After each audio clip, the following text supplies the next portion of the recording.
దాని పేరేంటి ఉరసానో బొరసానో ఉంది కదా, దానికి 25 లక్షలకి ఇచ్చినా తప్పే, 10 కోట్లకి ఇస్తే రైట్. అది నెల్లూరు దగ్గర కదా, ఉరస వైజాగ్ లో. అప్పుడు ఫస్ట్ అసలు ఆ పేరే కదా వచ్చింది, ఉరసా కోసమే TCS కి ఇస్తున్నారు కదా వచ్చింది.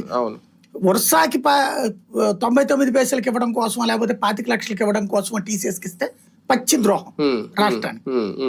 నువ్వు సంస్థ TCS అంటే ఇక్కడ మనకి ఇంతవరకు ఆపర్చునిటీ లేదు కాబట్టి వాళ్ళు వస్తున్నారు, లేదా గూగుల్ వాళ్ళు వస్తున్నారు, ఇవ్వు ఫ్రీగా కూడా ఇవ్వు, నేను దాన్ని అబ్జెక్ట్ చేయను కూడా.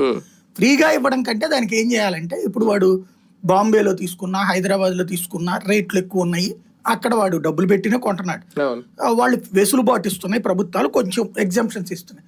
మనం తక్కువకి ఇద్దాం భూమి, లేదా వాళ్ళకి లీజుకి ఇవ్వండి, లీజుకి కాకుండా అమ్మేయడం తప్పు, అది నేను అంగీకరించు.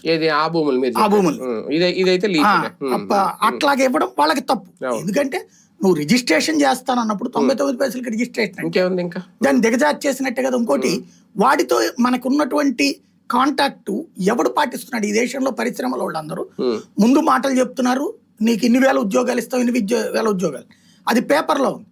ఇప్పుడు ఫర్ ఎగ్జాంపుల్ నిన్న వీళ్ళు ఏదో సంస్థ పెట్టారు, ఏదో గూగుల్ అనుబంధ సంస్థ అని చెప్పేసి, దానికి ఏదో 85 వేల కోట్లు 90 వేల కోట్లు అని పేపర్లో, అదే ఈనాడు జ్యోతిలో వచ్చింది చూస్తే 200 మందికి ఉపాధి కల్పిస్తారు.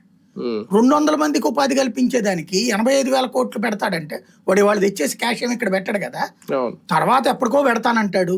ప్లస్ వాడికి బోల్డ్ అంత భూమిని తక్కువ రేటుకి ఎందుకు ఇవ్వాలి? 200-300 ఉద్యోగాల కోసం అయితే నువ్వు 1000 కోట్లు ఇవ్వబాక, 100 కోట్లు ఇవ్వబాక, కోట్ల రూపాయల ఆస్తి ఇవ్వబాక, వాడికి ఎక్కువ అని చెప్పు. ఇది